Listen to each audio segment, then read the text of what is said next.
We know that we can use the decomposition method if a quadratic equation cannot be factored using common factoring.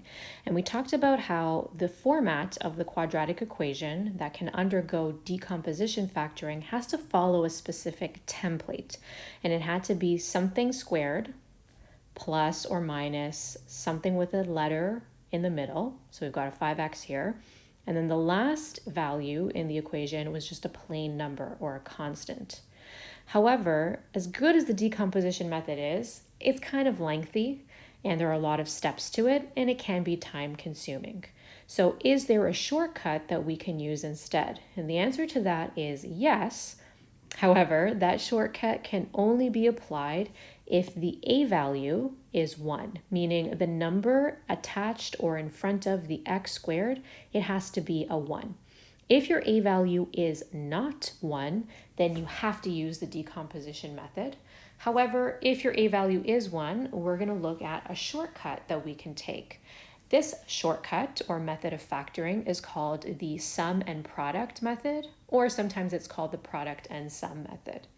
So let's go through the steps. So the first step is pretty much the same. You're going to take your a value and you're going to multiply it by your c value. Now, the easy part here is that your a value, remember, is always going to be 1. So for this particular example, we're going to do 1 multiplied by 6. Remember, our c value is 6, and that's just going to give you 6. So if you wanted to shorten this down and take another shortcut, you could just look at your c value. So our c value here in this example is 6. So we are looking for two numbers that are going to multiply to give us 6, but also add to give us our b value, which is 5. So we figured out in a previous example that those two magic numbers were 3 and 2, because we know that 3 times 2 is 6 and 3 plus 2 is 5. So once you've figured out your magic numbers, you're going to go back to your question. We still have 0, we still have an equal sign. You are going to create yourselves two brackets. Okay, inside each bracket, you're going to put an x. Okay, I'm using the letter x because my equation uses the letter x. Remember, equations don't always have to use the letter x. They can use any letter of the alphabet. So make sure you use the appropriate letter. So you're going to put an x in each bracket, and then you're going to insert your magic numbers. So one of my magic numbers was a positive 3, and my other magic number was a positive 2. And that's it. That is the factored answer. X plus 3 multiplied by x plus 2. So we've seen this equation before, and we want to try to factor it this time using the sum and product method. So remember that your equation always has to be set equal to 0. So again, with this equation, we've got this negative 36 that's on the wrong side. So I'm just going to bring that over. So that's going to give me a squared minus 13a plus 36 equals 0. So in order to factor this, the first thing I'm going to check, are there any common factors? No, there are no common factors. So normally then we would proceed to factor this using decomposition. But again, you want to check your a value. So the number in the front of my squared term, is it a 1? In this question, it is a 1. There is a 1 in front of the a squared. So because our a value is 1, we can take the shortcut to factor this equation. So the next thing I'm going to do is I'm going to look at my c value. My c value is 36. So let's make a note of that here. So I need two numbers that are going to multiply to give me 36.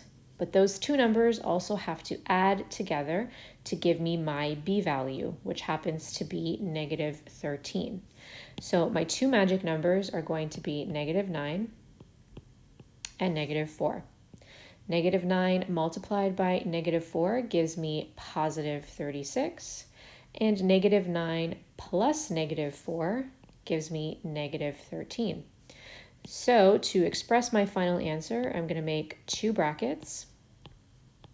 I'm going to set that equal to 0. So this equation uses the letter A as the variable. So I'm going to put a letter A inside each bracket.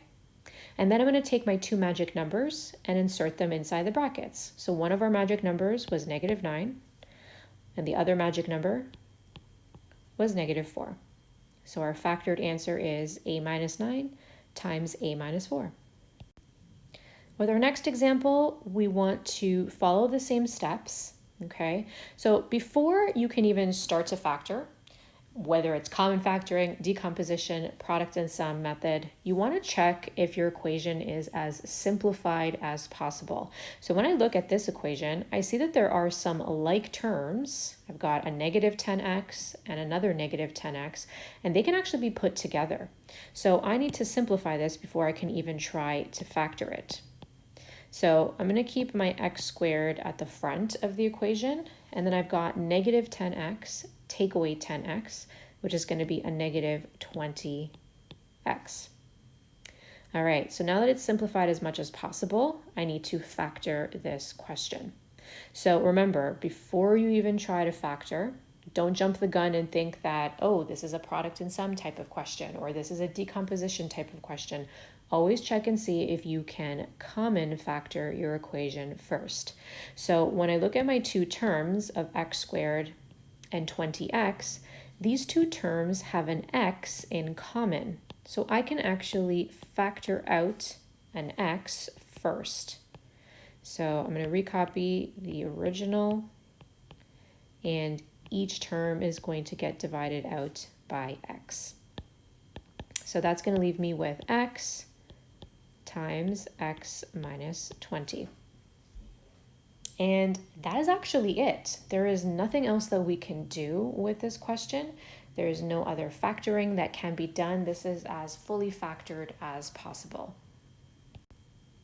In our next example, our first step is to look for a common factor. So is there a common factor between 3, 24, and 45? And the answer to that is yes. 3, 24, and 45 have a common factor of 3. So I can take 3 and pull that out, and every term in the equation has to get divided out by 3. So I'm going to be left with x squared plus 8x plus 15, all equal to 0. So the portion that's left inside the bracket is a trinomial that follows our quadratic equation template, something squared, something with a letter in the middle, and a plain number at the end. So let's check and see, can we take the shortcut to factoring this portion inside the bracket? So I'm going to check my a value, so that's the number that is attached to my x squared term, and my a value happens to be 1. So because my a value here is 1, I can use the shortcut. So to apply the shortcut, we're going to take a look at our c value, which is 15. So I need two numbers that are going to multiply to give me 15, but they have to add up to give me my b value of 8. So those two magic numbers are going to be 3 and 5. 3 times 5 is 15. 3 plus 8 is 15. So now when you are expressing your final answer, you still need to keep this 3 here in the front. Can't get rid of that. But you're going to make yourself two sets of brackets.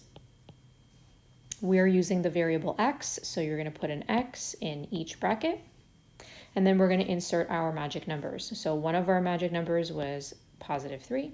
The other was a +5. And here is our final factored equation, 3 multiplied by x plus 3 multiplied by x plus 5. All right, so here's our final example.